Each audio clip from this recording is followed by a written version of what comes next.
नमस्कार, सवाल 10 बजे देख रहे हैं आप और आपके साथ मैं हूं ऋतु। अमेरिका और ईरान के बीच जारी तनाव अब एक ऐसे मोड़ पर पहुंच गई है जहां अमेरिका के सामने पुराने सहयोगी देश को ही सैन्य कार्रवाई की धमकी मिल रही है। एक तरफ ईरान के खिलाफ अमेरिका का दबाव, दूसरी तरफ हॉर्मुज जल डमरू मध्य पर बढ़ता तनाव। और अब अमेरिका के निशाने पर ईरान नहीं बल्कि उसका एक पुराना दोस्त भी आ गया है।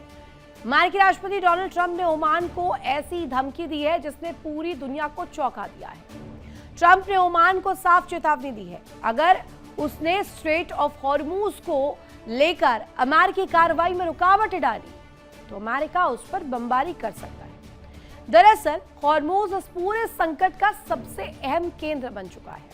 अमेरिका ईरानी जहाजों की आवाजाही रोककर तेहरान पर दबाव बढ़ाना चाहता है, जबकि ओमान ईरान के साथ इस अहम समुद्री रास्ते से जहाजों की आवाजाही को लेकर बातचीत कर रहा है। ईरान का कहना है कि दोनों देश इस दिशा में एक साझा समझ बनाने के करीब है।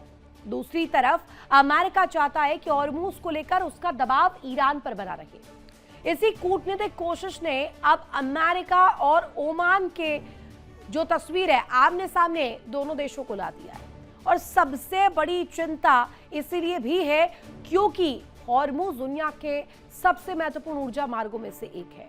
यहां तनाव बढ़ने का असर सीधे तेल की सप्लाई और अंतर्राष्ट्रीय बाजारों पर पड़ सकता है। सोमवार को तेल की कीमतों में भी तेजी देखी गई। अमेरिका और ईरान के बीच बातचीत की 60 दिन की समय सीमा भी बिना किसी ठोस समाधान के खत्म हो चुकी है, यानी कि शांति की उम्मीद कमजोर पड़ गई है। तनाव लेकिन लगातार मजबूत है और अब अमेरिका की धमकी ने कहानी में एक नया मोड़ ला दिया है। ट्रंप ने यह भी कहा कि उन्हें ईरान विवाद खत्म करने की कोई जल्दबाजी नहीं है, कोई बहुत ज्यादा जल्दी वो करेंगे नहीं। ऐसे में सवाल सिर्फ अमेरिका और ईरान की जंग का नहीं, सवाल ये भी है कि ओमान को मिली इस धमकी के बाद खड़ी यहां पर जो बड़ी सवाल और बड़े प्रश्नों के इर्द गिर्द किस तरीके से आगे कदम होगा अमेरिका का, और खाड़ी में आखिर क्या हलचल इसके बाद होने वाली है। एक बड़ी खबर इस बीच, बड़ी जानकारी, ओमान को ट्रंप की सीधी बमबारी की धमकी मिली है। आपको बता दें हॉर्मुज विवाद में ओमान को ट्रंप की चेतावनी सामने आई है, बीच में आए तो बमबारी होगी और भीषण बमबारी इसे माने जाए। ओमान ने रुकावट डाली तो बम बरसाए जाएंगे। हॉर्मुज में रुकावट पर ट्रंप की खुली धमकी, ईरान के पास अब ज्यादा वक्त बिल्कुल नहीं है। ओमान को ट्रंप का खुला अल्टीमेटम, खुला ऐलान, खुला अगर कहा जाए ये ब्लैकमेल करने का अंदाज, बीच में आए तो बमबारी होगी, भीषण स्ट्राइक्स होगी। अगर ओमान ईरान अमेरिका के बीच इस जंग में आया तो ईरान से बातचीत, एक तरफ शांति का रास्ता एक तरफ खोजा जा रहा, दूसरी तरफ वर्चस्व की ये जंग लगातार जारी है। और ओमान को लेकर जितनी दफा चर्चा हुई, कहा गया कि ओमान की खाड़ी में 170 एयरक्राफ्ट धुआं कर दिए ईरान ने, लेकिन इसके बाद अब ओमान को लेकर ट्रंप का अब तक का सबसे बड़ा स्टेटमेंट यही कि इस तनातनी में, इस टकराव में, इस तनाव में ओमान यदि बीच में आता है ईरान अमेरिका के, तो उस पर भी बमबारी तय है, बमबारी वहां पर भी होगी। हॉर्मुज विवाद को लेकर बीच में अगर ओमान आया तो इसकी भारी कीमत ओमान को चुकानी होगी। इसी खबर पर बातचीत के लिए हमारे साथ खास मेहमान जुड़े हुए, तारुफ करवा दूं आपको, ग्रुप कैप्टन आशीष सायसर हमारे साथ कनेक्ट है, दामोदर सिंह जियोपॉलिटिकल एक्सपर्ट हमारे साथ जुड़े हुए हैं, मेजर विराट मिश्रा रक्षा विशेषज्ञ के तौर पर हमारे साथ कनेक्ट है। तीनों ही खास मेहमानों का मैं स्वागत करूंगी तहे दिल से। आशीष सर, पहला प्रश्न आप ही से लेती हूँ। ओमान की खाड़ी में हमने देखा कुछ ही समय हुआ है जब ईरान ने बड़ा दावा किया था, ईरान ने कहा कि 170 एयरक्राफ्ट धुआं कर दिए हैं ईरान ने अमेरिका के खाड़ी में और साथ ही साथ ओमान गल्फ में। अब इसके बाद तक का, अभी तक का सबसे बड़ा स्टेटमेंट ट्रंप का यही कि अगर ओमान बीच में आया तो इसकी भारी कीमत चुकानी होगी। ये ओमान से चिढ़ है या ईरान का ये दूसरा रूप जो ओमान ले रहा है इससे चिढ़ है? जय ऋतु, आपके पैनलिस्ट को भी, दर्शकों को भी। ये ट्रंप का बात करने का तरीका है। इस तरह के स्पॉन्टेनियस रिएक्शंस जो वो देते हैं, कई बार जब कोई उनको प्रोवोकिंग क्वेश्चन पूछा जाता है तो उनको ये सारी चीजें नहीं पता है कि ये प्रोवोकेशंस किसी एक प्लान के थ्रू किया जाता है ताकि उनसे कुछ ऐसी बातें निकलवाई जाएं जिससे कुछ मैसेजिंग जाए। एक लंबा चैनल होता है जो बहुत ही वेल डिजाइंड मीडिया हाउसेस हैं अमेरिका के, उनका पूरा एक चैनल होता है जहां पे ये डिसाइड करते हैं कि किस तरह के क्वेश्चंस किस तरह से पूछने हैं, किससे पूछने हैं, कब पूछने हैं, और accordingly they are very methodical people. Trump को इसका ज्ञान शायद ट्रंप 1 में भी नहीं था, 2 में भी नहीं था, इसलिए वो इस तरह के सडन रिएक्शंस देते हैं, बहुत मेजर्ड कैलकुलेटिव वर्ड्स नहीं यूज करते। अनफॉर्चुनेटली वो सिर्फ इस तरह के इम्प्रॉम्प्टू में ही नहीं, कई बार ट्रूथ सोशल पे भी इस तरह की चीजें लिख देते हैं, तो विच इज वेरी अनस्टेट्समैन लाइक। एक मुद्दा ये कि ये उनका एक्सप्रेशन का तरीका है। दूसरा, ओमान पे आते हैं। ओमान और ऋतु, अनफॉर्चुनेटली नॉट ओनली ओमान, कुछ और गल्फ नेशंस पिछले 2 महीने से धीरे धीरे अपना अलाइनमेंट रीडिफाइन कर रहे हैं टुवर्ड्स ईरान। ये एक area of concern, matter of very serious concern होना चाहिए अमेरिका और उनकी गल्फ पॉलिसीज को लेके, क्योंकि कतार हो, ओमान हो, कुवैत हो, सऊदीया हो, आप देखिए ये वापस से रीस्टैब्लिश कर रहे हैं links with Iran, directly indirectly, कभी जहाज भेज के, कभी सामान भेज के, कभी सोना का हेल्प, कुछ ना कुछ फॉर्म में, बिकॉज इनको लग रहा है कि ट्रंप का ये जो इजराइल को स्टैब्लिश करने का तरीका है ये अल्टीमेटली गल्फ नेशंस के अगेंस्ट जाएगा। इसी वजह से ओमान मस्कट के जो उनके सुल्तान हैं वो कुछ ना कुछ पिछले 3 महीनों से ईरान से बातें कर रहे हैं। उनको भी एक आइडिया आया है कि Hormuz can yield some power, some leverage, इसलिए चलो बातें कर लेते हैं। कायदे से बीइंग अ यूएस अलाय, उनको ईरान से डायरेक्टली कुछ भी एंगेजमेंट रिगार्डिंग एडमिनिस्ट्रेशन और मैनेजमेंट और कंट्रोल ऑफ हॉर्मूज करने से पहले यूएस से बात करनी चाहिए थी, ट्रांसपेरेंट होना चाहिए था। ये जिस शब्दावली का आप जिक्र कर रही हैं, इससे ठीक पहले मई में 7 या 8 मई को इसी ट्रंप ने बोला था we will blow them apart. Oman के लिए बोला था, if they don't behave, if they behave like others, don't behave like other countries, मतलब अपने दोस्तों की बात कर रहे थे, तो we will blow them apart. और इस बार उन्होंने एस वर्ड का यूज किया, we will bomb the S out of Oman, क्योंकि उन्हें ये पता है कि डायरेक्ट ओमान और ईरान का जो एंगेजमेंट चल रहा है हॉर्मुज को लेके, ये कहीं ना कहीं ट्रंप की जो पॉलिसीज हैं रिगार्डिंग हॉर्मुज उसको डिस्टर्ब करेगा। क्योंकि ट्रंप अगर ब्लेटेंटली कह रहे हैं कि हॉर्मुज पे किसी किस्म का कंट्रोल या टोल फॉर इंटरनेशनल शिपिंग नहीं लगना है, तो इसमें बात का कोई स्कोप नहीं बचता है। 20 फरवरी से पहले जैसा था वैसी स्थिति, और आईआरजीसी लगातार कह रही कि अब ये स्थिति 28 फरवरी से पहले कभी नहीं लौटेगी। तो ये एक ऐतिहासिक फ्लैश पॉइंट है इन दोनों यूएस और ईरान के बीच में, और इसमें ओमान का घुसना towards Iran without taking any clearance from America. क्या बनता है ओमान के पास, रास्ता बचता क्या है? ईरान के साथ क्लैश करेगा नहीं ओमान, अभी सीधे सीधे अगर कहा जाए उस कंडीशन को तोड़ना नहीं चाहेगा जो अभी स्ट्रेट ऑफ हॉर्मूज के इर्द गिर्द बन रही है, गल्फ ऑफ ओमान में बन रही है, उसे भी किसी भी तरीके से डिस्टर्ब करने की हिमाकत ओमान नहीं करेगा। अमेरिका को इग्नोर करे, ये भी थोड़ा सा बड़ा क्वेश्चन बनेगा। दामोदर जी, आपका इस पर पॉइंट ऑफ व्यू क्या है? ओमान के हाथ में अभी क्या है? ओमान किस रास्ते को चुनेगा? देखिए ऋतु, नमस्ते, salute to all my senior panelist. Trump Oman को इसलिए प्रेशर कर रहे हैं क्योंकि उनको एक क्वेश्चन डिप्लोमेटिक और जियोग्राफिक कनेक्टर बन गया ओमान इस समय उनके लिए, और उनको लगता है कि ईरान के साथ बीच में कोई ना है जो भी मध्यस्थता हो, वो उस पर सीधे ईरान से बात करें, और ईरान इस समय सीधे बात करना नहीं चाह रहा अमेरिका से। एक सबसे बड़ा जो इशू ये है, सबसे बड़ी आयरनी ये है कि जिस देश को वाशिंगटन ईरान तक पहुंचने के लिए मीडिएटर के रूप में इस्तेमाल करता रहा, उसी देश को अब ईरान के साथ इंगेजमेंट के कारण धमकी दी जा रही है। तो आप देखिए ट्रंप की जो अभी सहाय सर बोल रहे थे, बिल्कुल एक मीडिया लॉबी है। ट्रंप के किस बयान को किस हद तक पहुंचाना है, कहाँ कैसे मैसेजिंग करनी है, बहुत क्लियरली अमेरिका को पता है। क्योंकि कहीं ना कहीं अमेरिका को अब एक चीज जो समझ में सबको पता है, पूरी दुनिया को, अमेरिका पिछले 2 महीने से इस लड़ाई से ऑनरेबल एग्जिट चाहता है। वो चाहता है कि एक सम्मानजनक तरीके से यहाँ से उसे निकलने का मौका मिले, और वो मौका ट्रंप तलाश है। उसके लिए उन्हें किसी के ऊपर डिप्लोमेटिक प्रेशर बनाना है, धमकियां देनी, ऐसे बयान उनकी तरफ से आते रहेंगे। वो बेशक ट्रुथ पे बात करें या ऐसे पब्लिक स्टेटमेंट दें, उन सब बातों के मतलब एक ही है कि इस समय उनके ऊपर इस बात का बहुत बड़ा प्रेशर है कि ईरान से किस तरह से समझौता किया जाए, किस तरह इसको अपनी जीत घोषित किया जाए, और किस तरह से नवंबर में आने वाले चुनाव में एक लिवेज लिया जाए इन सब चीजों का, जो कि मेरा मानना है। Thank you. साथ ही विराट सर, प्रश्न उस किरदार को लेकर के भी होगा जो बहुत निर्णायक इस वक्त लग रहा है या नहीं, उसका एक अलग आकलन है।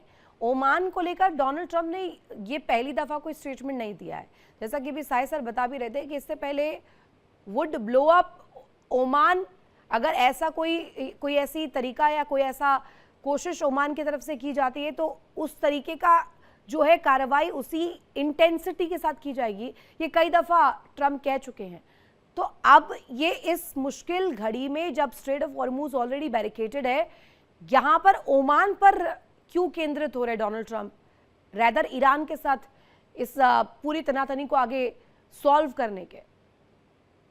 ऋतु जी देखिए, डोनाल्ड ट्रंप की दूसरी प्रेसिडेंसी वो वर्ल्ड चेंजिंग इवेंट होगा आगे आने वाले समय में, जब इनके यूएस के जितने भी रिलेशनशिप रहे हैं बाकी देशों से वो उलट पलट हो गए होंगे, और ऐसे ही देखा जाएगा इतिहास में इस पूरी प्रेसिडेंसी को।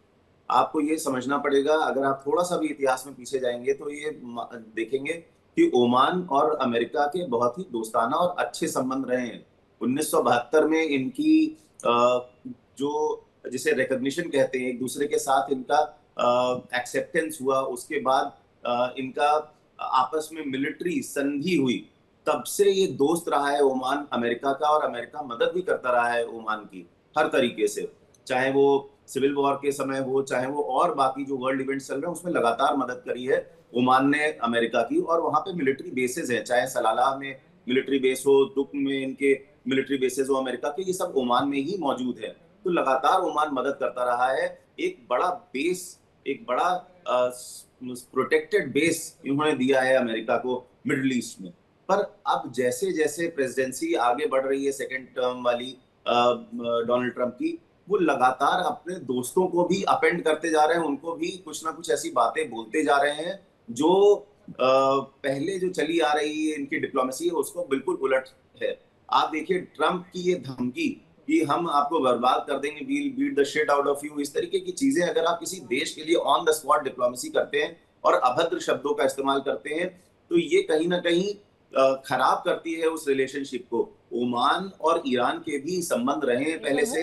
ओमान उस देश पे क्या असर पड़ेगा जिसने पहले डिसाइड कर लिया ईरान का साथ देने के लिए?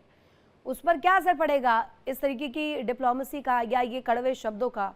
मुझे लगता नहीं कि इसका कोई असर ओमान पर भी पड़ेगा और ईरान पर भी पड़ेगा। हालांकि ये बहुत बड़े चर्चा का विषय है। एक बड़ी खबर इस बीच सामने आ रही है, माफी के साथ आपको रोक रही हूँ। हॉर्मुज को लेकर अमेरिका ओमान में तनाव लगातार जारी है। ईरान ओमान बातचीत पर ट्रंप का कड़ा रुख इस बीच सामने आया। ईरान के साथ ओमान की बातचीत से ट्रंप नाराज है। ओमान में दाखिल दिया तो बम गिराएंगे। ओमान को धमकी के बाद खाड़ी में तनाव और ज्यादा बढ़ता हुआ नजर आ रहा है। अब इस गल्फ में, इस छोटे से पाथवे में इस तरीके की डिप्लोमेसी और साथ साथ ये नए नए दाव पेच, कौन सा नया चैप्टर ओपन करेंगे, सबसे दिलचस्प होगा।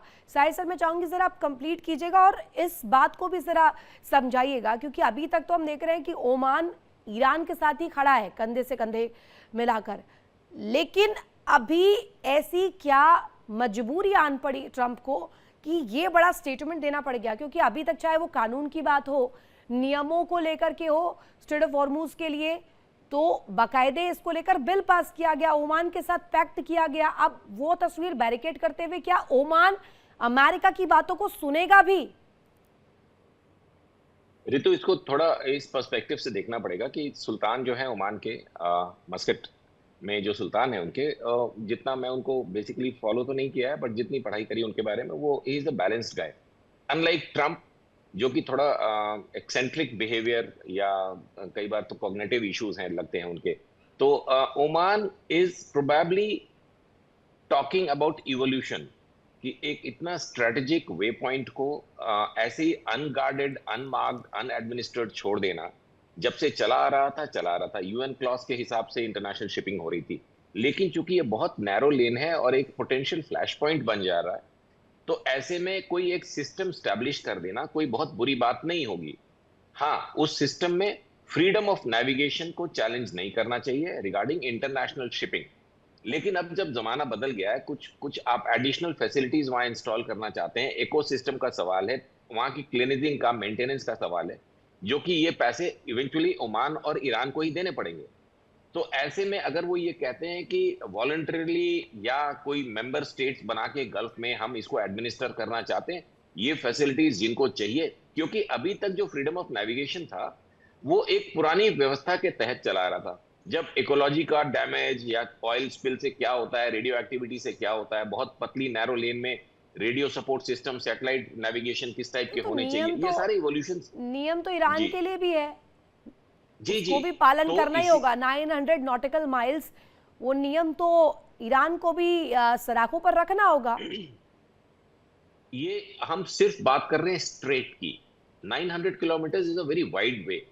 We are only talking that choke point, जहां ओमान और ईरान के बीच में 20 नॉटिकल माइल या 12 ओके। नॉटिकल माइल का एक नैरो लेन है, हम्म। उसके मैनेजमेंट की बात हो रही है। तो वहां पे चूंकि सारे शिप्स को eventually, technically speaking Ritu, these all these ships जो इंटरनेशनल शिपिंग के तहत स्ट्रेट से गुजर रहे हैं, हॉर्मुज से, वो टेक्निकली ईरान या ओमान के टेरिटोरियल वाटर से गुजर रहे हैं। और टेरिटोरियल वाटर की मेंटेनेंस उस देश का अपना काम होता है। तो चूंकि ये पुराने एक यूनाइटेड नेशंस के एग्जिस्टिंग लॉज हैं, इनको अगर रिव्यू किया जाए कि भाई आज की तारीख में वहां पे क्लीनिंग ज्यादा चाहिए, इंटेंसिटी ऑफ ट्रैफिक बहुत हाई हो गई है, तो कुछ और अलाइन करना पड़ेगा रूट्स को, कुछ नए फैसिलिटीज देनी पड़ेंगी, कुछ रेगुलर चेक्स। तो ऐसे में बात करना, Oman I don't think, Oman ने क्लियरली बोला था कि टोल हम नहीं लेंगे, इससे ईरान भी नाराज हुआ था। अभी 2 महीने पहले की बात बता रहा हूँ ऋतु। तो ट्रंप का इस तरह से ब्लास्ट करना to ally, actually what is Oman, 50 lakh लोग रहते हैं ट्रम्प तो ना। हर दिन ब्लास्ट होते हैं, ट्रूथ सोशल पर भी होते हैं, बयानों में भी होते हैं, वो तो एक नेचुरल सा प्रोसीजर बन चुका है। अब इससे हर जो राजनीतिक और रणनीतिक तौर पर कोई नुमाइंदा है वो वाकिफ है। हालांकि एक बड़ी खबर, उसके बाद दामोदर जी आपके पास आती है, हॉर्मुज को लेकर ईरान ओमान में समझौता, और हॉर्मुज पर ईरान ओमान के बीच बातचीत आगे बढ़ी है। ट्रांजिट रूट को लेकर ईरान ओमान में सहमति है, हॉर्मुज के ट्रांजिट रूट पर सहमति बनी है, नए नेविगेशन लेन की मैपिंग पर बातचीत की गई है। लेकिन दामोदर जी, इस बातचीत से ऐसा लग रहा है कि अमेरिका की बातों का असर हो गया है। देखिए ऋतु, बहुत साफ और स्पष्ट मैं बता दूं, ओमान को जो प्रेशर करना है वास्तव में ये ईरान को आइसोलेट करने की टैक्टिक्स है डोनाल्ड ट्रंप की। लेकिन वाशिंगटन के लिए एक पैराडॉक्स है, अगर आप ओमान को बहुत ज्यादा दबाते हैं तो उसी मीडिएटर को कमजोर कर देते हैं जिसके माध्यम से आप ईरान से बात करना चाहते हैं। अगर समझे एक लाइन में पूरा मामला, तो अभी जो हॉर्मुज है वो एक वाटरवे नहीं है। आप अगर इसकी बात करते हैं, ये एक बार्गेनिंग टेबल है। और देखिए, ईरान सोवर्जिनिटी चाहता है, अमेरिका इसका लिवरेज चाहता है, और ओमान चाहता है कि टेबल कोलैप्स ना हो। ऐसे समय में अगर होर्मुज का आप भारत अगर इन सब चीजों को देखेंगे तो आपको ये साफ समझ में आएगा कि इस समय जो ये अमेरिका की धमकी है सिर्फ इस बात को लेके है कि ईरान के साथ वो सीधे सीधे बात करना चाहते हैं। उन्होंने पाकिस्तान के साथ ट्रीटी करके देख लिया, ईरान ने उनकी नहीं सुनी। और अगर पाकिस्तान की बात ईरान ने सुनी भी तो IRGC ने उन्हें बिल्कुल भी तवज्जो नहीं दी। ईरान और अमेरिका की जो डील हुई थी, कहीं ना कहीं उन्होंने उसे बॉम्ब किया। तो अब जो चीजें हैं, ईरान के साथ अमेरिका चाहता है या तो सीधे सीधे ईरान ने अपनी हार स्वीकार कर ले उसी दिन ये मामला। मुझे नहीं लगता कि उसके बाद डोनाल्ड ट्रंप की कोई भी स्टेटमेंट या कोई भी किसी भी तरह से अमेरिका ऑफेंसिव होगा उसके बाद। पर अगर ऐसा नहीं होता तो अमेरिका अपनी जीत सुनिश्चित करने के लिए और एक मैसेजिंग देने के लिए अपने US में अपने लोगों को और अपने पूरे वर्ल्ड में कुछ ना कुछ हो सकता है पहल इसके बाद करे अमेरिका। लेकिन अभी इस समय जितना भी ओमान के ऊपर ये प्रेशर है, सिर्फ इसलिए कि ओमान इस पूरे मेडिएशन का जो प्रोसेस है इससे दूर रहे, ईरान के साथ ना जाए। कहीं ना कहीं अमेरिका ये चाहता है कि ओमान का जो झुकाव है वो ईरान के साथ ना हो। अगर ऐसा होता है, क्योंकि पहले भी ओमान के साथ उनका $4.69 बिलियन का कुछ ट्रेड भी, लगभग 62वां पार्टनर है अमेरिका का ओमान बिजनेस में। तो अगर ऐसा कुछ भी अमेरिका ने किया तो अपने पैर में कुल्हाड़ी मारने जैसा होगा। मुझे लगता है कि डोनाल्ड ट्रंप ऐसा करेंगे नहीं। स्टेटमेंट उनके देना एक अलग समझ बात नहीं है। आता, डोनाल्ड ट्रंप बोलते कुछ है करते कुछ है, वो तो एक अलग पहलू है। लेकिन दामोदर जी, अभी हमने देखा था हाल ही में जो बयान उनका ट्रंप का सामने आया, CC ज्ञानेश कुमार की तारीफ करने लग गए। उनका जो पोस्ट सामने आया वो भी आपने पढ़ा ही होगा। अब वो क्या बोलेंगे और क्या करेंगे, इसमें भी बहुत वास्ट डिफरेंस है। एक बड़ी खबर इस बीच, ईरानी विदेश मंत्री अरागची का बड़ा स्टेटमेंट इस बीच सामने आया। अब नए रूट से जहाज़ों की आवाजाही होगी, पुराने रूट बंद किए जाएंगे, नए लेन्स की तैयारी होगी। अरागची ये स्टेटमेंट देते हुए नजर आए, अमेरिका को शर्तें पूरी करनी ही होंगी और यदि ये शर्तें नहीं पूरी होंगी तो यहाँ से आवाजाही थोड़ी सी इम्पॉसिबल या यूं कहे बहुत मुश्किल होती हुई नजर आएगी। अरागची का ये स्टेटमेंट कितना ज्यादा फ्यूल ऐड करेगा इस पूरे तनाव में, ये सबसे दिलचस्प है। विराट सर, ये पेट्रोल डालेगा क्या इस पूरी स्थिति में? जी बिल्कुल ऋतु जी, पेट्रोल डालेगा, डाल दिया है। और देखिए, ओमान भी एक ऐसा देश है जो मीडिएटर रहा है, क्वाइट मीडिएटर जिसे कहते हैं। कि ना काहू से दोस्ती ना काहू से बैर। तो और जो यहाँ पे इनके सुल्तान हैं ओमान के, हैथम बिन तारिक, इनके जो प्रिडेसेसर थे सुल्तान काबूस, उनकी लिए भी मदद करने के लिए ईरान ने आया था, उसने मदद करी थी। और आज भी ईरान के साथ इनके दोस्ताना संबंध है ओमान के, तो वो संबंध खराब नहीं कर रहे हैं अपने, ना ईरान के साथ, और ना चाहते हैं कि अमेरिका के साथ संबंध खराब हो। पर अमेरिका जिस तरीके से धमका रहा है, ट्रम्प धमका रहे हैं, वो कहीं ना कहीं होर्मुज जो खुलने की आशा बन रही थी, उसको फिर एक बार झटका लगा है। नेवल ब्लॉकेड आप जानते हैं जारी है अमेरिका की तरफ से। पर ये एक जो स्थिति बन रही है कि देखिए, ये जो हॉर्मुज स्ट्रेट है उसके नॉर्थ यानी उत्तर की दिशा में या ईस्ट की दिशा में ईरान है, और साउथ और वेस्ट की तरफ अगर आप देखें मैप में तो ओमान है। तो नहीं, यहाँ पर पे एक इतना बहुत पतला रास्ता है। एक सवाल वहाँ से इसी निकलने- मध्य में विराट सर, आपने कहा कि नॉर्थ में कौन कौन से कंट्रीज है, साउथ में कौन से एडजॉइनिंग कंट्रीज है, उन सब कंट्रीज को इग्नोर किया ट्रंप ने, सिर्फ ओमान पर ही क्यों? इस वजह से क्या ओमान के साथ जो पैक्ट है या जो साझा रिश्ता ईरान का है उसको हैम्पर करना चाहते हैं क्या ट्रंप? नॉर्थ ईस्ट में मैडम, नॉर्थ ईस्ट में ईरान है और साउथ वेस्ट में ओमान है। जी। तो ईरान और ओमान के बीच में हॉर्मुज है। ऐसी स्थिति में ट्रंप का कहना है कि ओमान को बात ही नहीं करनी है ईरान से, और ओमान बात कर रहा है ईरान से। इससे कहीं ना कहीं दिक्कतें पैदा हो रही है ट्रंप के लिए। वो कह रहे हैं बात ही नहीं करेंगे, आप हमसे पूछिए, हम बताएंगे कि क्या करना है, और यहाँ पे कोई रास्ता, कोई नेविगेबल पॉइंट हम नहीं देना चाहेंगे ईरान के साथ। आप किसी ये तरीके मैप का पे बहुत अच्छा संधि- लगता है एक्सप्लेन करना सर, नॉर्थ ईस्ट में ईरान है, वेस्ट में ओमान है, लेकिन ये प्रैक्टिकली कितना पॉसिबल है कि एक एडजॉइनिंग कंट्री या यूके है, एक पड़ोसी देश कैसे बातचीत ना करे और कैसे साझेदार रिश्ते ना रखे? क्योंकि हम भी देख रहे हैं भारत के पड़ोसियों के साथ जो स्थिति चल रही है, हमारे हालात किस तरीके से खराब बने हुए हैं, तनाव कैसा है, और इसी कंडीशन में अगर ईरान और ओमान को भी हम अगर एक उदाहरण के तौर पर देखें तो क्या तस्वीर रहेगी, वो भी बहुत इंटरेस्टिंग रहेगा। एक बड़ी खबर, उसके बाद Sai sir I am coming to you. Oman को लेकर ट्रंप का बड़ा स्टेटमेंट,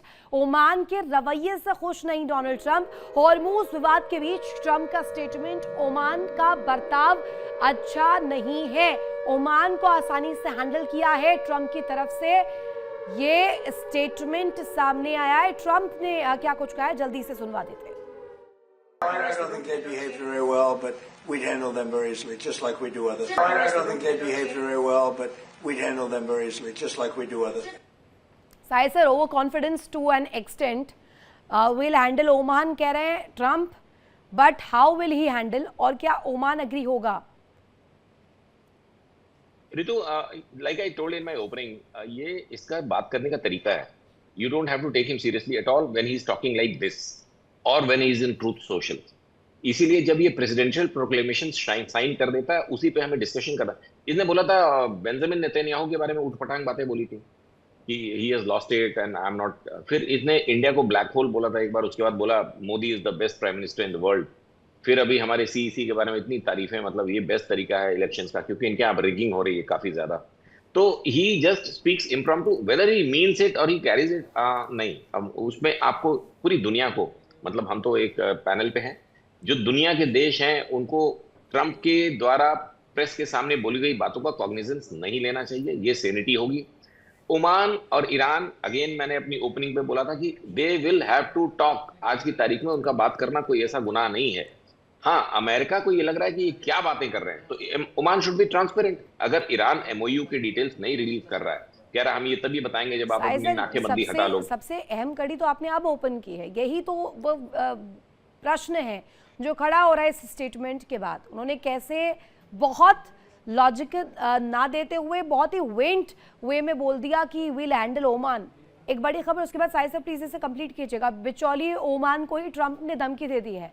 धमकी भी इस तरीके से दी है कि ओमान बना अमेरिका ईरान के बीच अगर बिचौलिया तो उस पर स्ट्राइक्स होंगे. बिचौलिया ही ट्रंप की धमकी अब झेल रहा है. ट्रंप ने ओमान को बमबारी की धमकी दी है. ट्रंप की धमकी से ओमान की मध्यस्थता पर संकट के बादल भी मंडरा रहे. खुद पहले वार्ता की बात करते हैं डोनाल्ड ट्रंप साय सर, और खुद ही अब बिचौलिए को ही स्टेक पर ले रहे हैं. स्टेक होल्डर्स कौन है यही नहीं समझ पा रहे Trump. Actually that guy gives good energy in the morning. ये बिचौलिया तो था नहीं ओमान. ओमान अपना एक बायलैटरल कुछ डिजाइन कर रहा है for Hormuz management, not Hormuz control. ये बात someone has to tell Trump कि ये आपके अगेंस्ट नहीं है, ये this is about the future of that very narrow lane जहां से इतना ज्यादा एनर्जी निकलता है, तो it is better to manage it in a controlled way कि Absolutely. कब कहां कौन किधर से जाएगा, because the traffic is gone multifold. 25-30 साल पहले इतना नहीं होता था। तो आज की तारीख में अगर वो दोनों देश इस मुद्दे पे बात कर रहे हैं, so be it. I mean how and why should Trump, और आपने एक बहुत मेजर मुद्दा उठाया, वो सीरियस है कि व्हाट इज ट्रम्प्स बिजनेस, कि दो देशों में क्या बात है, इंडिया पाकिस्तान क्या करेंगे, ट्रम्प को क्या करना, Exactly. ओमान ईरान बातें करेंगे तो ट्रम्प को क्या करना, बांग्लादेश और इंडिया के कुछ चल रहे हैं उनसे क्या करना। लेकिन उसकी एक आदत है, कुछ कहीं से इनपुट ले लेता है। अब इंडियन सीईसी के बारे में सो फनी कि आप जिस देश को ब्लैक होल बोल रहे थे, जहां राहुल गांधी जाकर बोला है कि यहाँ पे सारा इलेक्शन रिग्ड होता है, अमेरिका में जाके बोला है, और अब अमेरिका का प्रेसिडेंट कह रहा है कि बेस्ट इलेक्शन तो यहाँ होते हैं। तो वो उसका लार्जर पर्सपेक्टिव शायद नहीं देख पाता है। ही वेरी इमोशन ड्रिवन, इमीडिएटली कुछ मन में आता है बोल देता है, but he may not be feeling it like that, क्योंकि अदरवाइज ये बिहेवियरल चेंजेस, ये बिहेवियरल इश्यूज, इनके जो स्टेटमेंट्स हैं, खुद को गलत दर्शाना, ये भी एक पीआर स्टंट अभी अगर कहा जाए, एनालिसिस किए जा रहे हैं इस पर भी। दामोदर सर, मुझे ज़रा जल्दी से और संक्षिप्त में बताइएगा, ये धमकी वास्तविक तौर पर कारगर होगी इस पूरी जंग की स्थिति में, या ये और ज़्यादा डिफ्लेक्ट करने वाली है? रितु, अगर इसके लिए हम थोड़ा सा पास्ट को देखें, विराट सर बोल रहे थे, ओमान आज अचानक ईरान के करीब नहीं आया, उसकी बैलेंसिंग पॉलिसी दशकों पुरानी। 1970 में ईरान ने दोफार रिबेलियन के दौरान ओमान की मदद की थी, और तब अमेरिका ने उसे अप्रिशिएट किया था, रिकॉग्नाइज किया था। वही आज अमेरिका ओमान के ऊपर इस बात के लिए प्रेशर बना रहा है कि नहीं, आप ईरान से मध्यस्थता मत कराइए, बीच में मत आइए। तो ओमान के संबंध अमेरिका के साथ 1800 के आसपास से पुराने हैं। तो अगर ये कहें तो फॉर्मल एक, और डिफेंस कॉपरेशन भी है इनका अमेरिका का। एक बात और भी देखें, 1980 के आसपास इन्होंने किया हुआ था। यही वजह है कि ओमान ने हमेशा वाशिंगटन और तेहरान दोनों से बैलेंस बना कर रखा। अरे तो इतना दमखम है तो Virat sir boots on ground कर दे, लड़ ले फिर धरती पर आकर। विराट सर, देखिए, यहाँ जिसकी लाठी उसकी भैंस वाला खेल चल रहा है। अमेरिका को पता है कि भाई मिलिटरीली स्ट्रांग है, हम किसी को कुछ भी बोल सकते हैं, दूसरा हमसे कुछ कह नहीं सकता।